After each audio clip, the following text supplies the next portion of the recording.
Good evening, everybody. My name is Andy Caffrey. In June, 14,245 of you voted for me to be your congressman. So I'd like to thank you for that.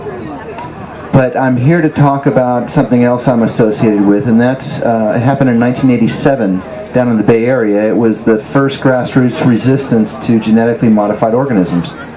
A genetically modified bacteria called Ice minus or frostban. And so I'd like to tell you this story of revolution, actually. I'm actually here to encourage you to become revolutionaries. Are there any revolutionaries here? We all have our moments.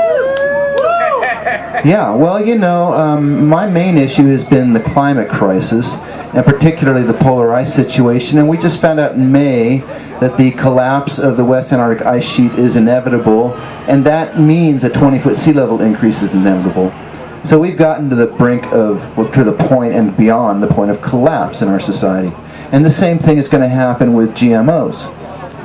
In 1987, they wanted to release a bacteria that had been snipped to remove a structure on the outer part of the bacteria, a structure that our bodies use to determine whether or not our immune system is being invaded.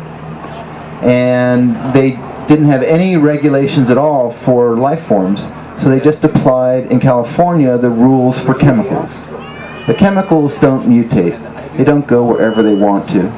And as we've learned recently with GMOs in agriculture, we now have this horrible superweed called Palmer amaranth. Have any of you heard of Palmer amaranth? Okay, Palmer amaranth is a ground-covering weed that 9 years ago was discovered in a farm in Georgia, and now 9 years later covers an area of the U.S. the size of the entire state of Oregon. It is the superweed against Roundup Ready products. So it has developed the resistance to the huge doses of Roundup. Now fortunately, this weed can be dealt with human labor. So we can keep Palmer amaranth from destroying everything if we just do an appropriate bioregional kind of labor-intensive agriculture. But they have reached to the point of creating these super monster weeds, and we're going to see the same thing with diseases for ourselves as well as other creatures, plants and animals. And so the question is, are we serious about really trying to change the vectors, the way things are going? Are we really serious about stopping the agenda of Monsanto? And so my main message here is to say it's okay to bring down Monsanto. One of the things we did in 1987, it actually inspired actions around the world. What we did was, as good Earth Firsters do, used every tool you can. We got petitions, we got on TV, we wrote our own legislation that was going to be introduced in the state of California. We filed lawsuits. We went out and talked with the community. And what happened was this bacterium was released, but not until some people, myself and others, had pulled up all of the test plants, sabotaging the test site.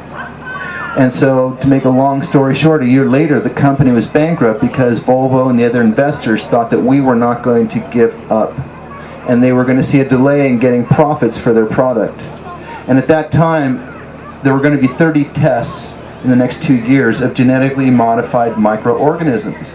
And to this day, in 2014, there have been none anywhere on Earth because we put the fear of God into them at such a profound level. So in 2002, the BBC called me up and they came out to Garberville to do an interview with me and said they consider me a world historic figure as the world's first anti-GMO crop trasher. In other words, I'm a world historic figure for being a monkey wrencher. Now, I still don't fully know why what we did was such a big deal to them, because nothing happened after what we did in 1987. So I want to put an emphasis on that point. There were some things that we could have been doing on this issue if we had just put support into the activists and the sort of anarchistic Earth First type projects that were the only thing fighting at that time. And because we didn't, that whole thing fell apart in the US. But about 10 years later, this whole idea of doing monkey wrenching on the crops and the other ways they're developing GMOs really became feverish in Europe. There were 80 different assaults in Europe alone, and even more in India. And so at this point, there are 26 nations that have fully banned GMOs. There are over 70 that have partially banned it or require labeling. And so apparently, the reason the BBC considered me and basically the project we were doing so significant is that it was people doing this in other parts of the world that prodded the governments to do the right thing to some extent. And I think we have to go from our success in a couple of weeks with our own people legislation, Prop P, to the similar kind of sense that these peoples, these corporations, are going to destroy our food supply. They're going to destroy the indigenous cultures that still have the wisdom about how humans can appropriately create food for themselves out of nature. And they'll destroy the planet. They've already sentenced us to 20 feet of global sea level increase.